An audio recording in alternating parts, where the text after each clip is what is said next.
Good morning বন্ধুরা, তোমার সকাল স্বাগত আরতি ডেইলি ব্লগে। এখন বাজে সকাল 9টা। আমার পুজো কমপ্লিট হয়ে গেছে, তাড়াতাড়ি স্নান করে পুজো করে নিয়েছি, যেহেতু আজকে গানের স্যার আসবেন।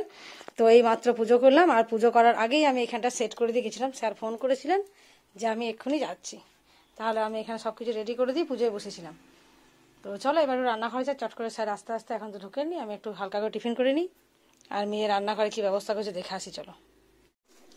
এই সবজিগুলো আমাকে দিয়ে গেল একজন, মানে আমাদের জমিতেই চাষ করতে দিয়েছি জমিটা, সেই জন্য ওরা লাগিয়েছে আমাদের জমিতেই। তো মাঝে মাঝে সবজি খেতে দেয় আর কি, যেহেতু চাষ করছে সেই জন্যই দেয়। তো যাই হোক, চলো, অনেক কিছু সবজি হয়েছে, এগুলো আমাদের বাগানেও হয়েছে অবশ্য। পুঁই শাকটা, আরে প্রচুর শাক রে। চলো, স্যার এসে তো ফিরে গেলেন, গান শেখা হয়ে গেছে। এবার এখানে আমি দুধটা ছিল, দুধটা ভুলেই গেছিলাম। এখন বেজে গেছে 11টা 15। তো এখানে দুধটা বসিয়ে দিয়েছি, আর এই যে আমি এখানে সবজি কাটছি।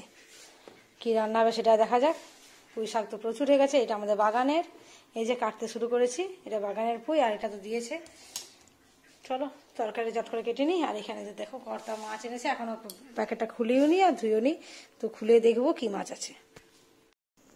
চলো আজকে বানাবো সবজি দিয়ে মাছের ঝোল। মাছ এনেছে, তো এখানে আলু বেশ বড় বড় করে কেটে নিয়েছি, আলু গাজর আর পটল দিয়ে বানাবো ঝোলটা।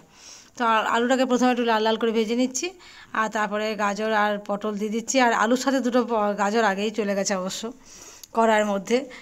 তো সবজি দিয়ে মাছের ঝোল খেতে বেশ ভালো লাগে, আর সবজির বেশ ঝোলটা বেশ মিষ্টি মিষ্টি হয়ও খেতে। এর মধ্যে বেগুন টেগুন দিলে হতো, কিন্তু আমার ছেলে তো খাবে না বেগুন, ওই জন্য বেগুন দিলাম না। তো চলো, এটা একটা মোটা রকম করে ঝোল বানাচ্ছি। আর এদিকে এই যে মাছের মাথাটা দেখছো, এটা দিয়ে একটু পুঁই কুমড়ো দিয়ে সবজি বানাবো। কুমড়োও আছে, পুঁই ডাঁটা তো প্রচুর আছে। আর পুঁই কুমড়োটা মাঝে মাঝে করি এই কারণেই, তাহলে সবাই খায় আর কি। মাছের ঝোলটা হয়ে গেছে, এবার এটা নামিয়ে নেব। সবজি দিয়ে মাছের ঝোল খেতে খুব ভালো লাগে, এর সঙ্গে ঝিঙে সব কিছু দেওয়া যায়। তো আমি পটল গাজর আলু দিয়েই করেছি। চলো, রান্না অনেকটা এগিয়ে গেছে, আর একদম পুঁই কুমড়া মাছের মাথা দিয়ে তো একদম কম্পালসারি হয়ে গেছে। ছোলাও দিয়েছে আজকে সাথে, ধোঁয়া উঠছে পুরো একদম। এখানে মেয়ে ডিজাইন করে আম কেটেছে, এখন ওরা ভাই বোনে মিলে আম খাবে। চলো এবার খাওয়া দাওয়া শুরু হচ্ছে। এখন বেজে গেছে 1:30। তো কী কী রান্না হয়েছে সব কিছু তোমাদের দেখিয়ে দিই একবার। এখানে আছে কলমি শাকটা ভেজেছি আমি রসুন আর পেঁয়াজ কুচি দিয়ে, আর হয়েছে আলু ভাজা। আলু ভাজা গোল গোল করেও হয়েছে, আর এই গোল করে কেটে রাখা নিম দিয়েও হয়েছে। দুরকমভাবেই করেছি। মাছের ঝোল, আমের চাটনি তো আছেই। চলো খাওয়া দাওয়া করে রেস্ট নিয়ে দুপুরবেলায় বেরিয়ে একটু শুয়েছিলাম, তারপরে বেরিয়েলাম হাঁটতে যাওয়ার জন্য।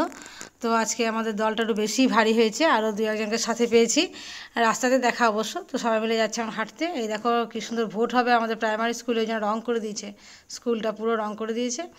তো চলো ফেরার সময় আমি ফুচকা নিয়ে এলাম, ছেলের আর মেয়ের দুটো পটলা আলাদা আলাদা করে নিয়েছি, যাতে করে কেউ কারো কাড়াকাড়ি না করে নেয়। তো ফুচকা ওদের খাওয়া হয়ে গেছে, আর এদিকে আমরা রাত্রেবেলায় এসে গেছি এবার খাওয়া দাওয়া রেডি করতে।